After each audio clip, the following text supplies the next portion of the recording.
எனக்கு பார்த்தீங்கன்னா, மாதம் வந்து ரூ. 1,00,000 மேலே சம்பளம். அதுக்கப்புறம் ரூ. 20,000 வந்து ட்ரெயின் ட்ராவல் அலவன்ஸ் தராங்க. அதுக்கப்புறம் 24 hours bus free, MLA hostel free. இதுக்கு மேலே உங்களுக்கு என்ன வேணும்? பாவம் இந்த ஏழைகளுக்கு வந்து ரொம்ப கஷ்டப்படுறாங்களேன்ட்டு நீங்கள் கார் வாங்கி தர்றது, கார் வாங்கி ரூ. 1,00,000 மெயின்டெனன்ஸ், அதாவது 75,000 + 25,000 பிஏ வச்சுக்கிறதுக்காக நீங்கள் மெனக்கட்றீங்க. இதெல்லாம் வந்து செய்யறத விட்டுட்டு நீங்கள் என்ன பண்ணலாம், பஸ்ஸில் இப்போ சமீபத்தில் ஒரு வீடியோ பார்த்தேன். அதில் வந்து பஸ்ஸில் தொங்கிட்டு வராங்க. ஆபத்தான இதில் வந்து பயணம் பண்ணிட்டு வராங்க ஸ்கூல் போகிறதுக்கு பசங்க. அந்த பஸ்ஸே வந்து பாழடைஞ்ச பஸ் மாரி இருக்குது. அது வந்து எப்போ வந்து டயர் கழண்டிட்டு ஓடுமோ அப்படின்ற கண்டிஷன்லாம் தான் இருக்குது. நிறையா பஸ்ஸு வந்து இயக்க தகுதி இல்லை அப்படின்ற மாதிரி சர்டிஃபிகேட் பண்ண மாதிரி சொல்கிறாங்க. அந்தமாரி ஒரு பஸ்ஸெல்லாம் புதுப்பிச்சு மக்களுக்கு நல்லது செய்ய பாருங்கள்.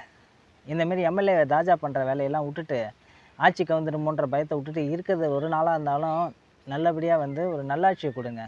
திமுகவுக்கு மாறுவேடம் போட்ட வந்த மாதிரி ஒரு தீய சக்தியை விஜய்க்க வந்த தூய சக்தின்னு சொல்லிட்டு தீய சக்தியை ஸ்கொயர் மாதிரி இருக்காதீங்க. மக்கள் நாங்கள் வாட்ச் பண்ணிட்டு தான் இருக்கோம். சரியான பாடத்தை அடுத்த தேர்தலில் புகட்டுவோம். நன்றி, வணக்கம்.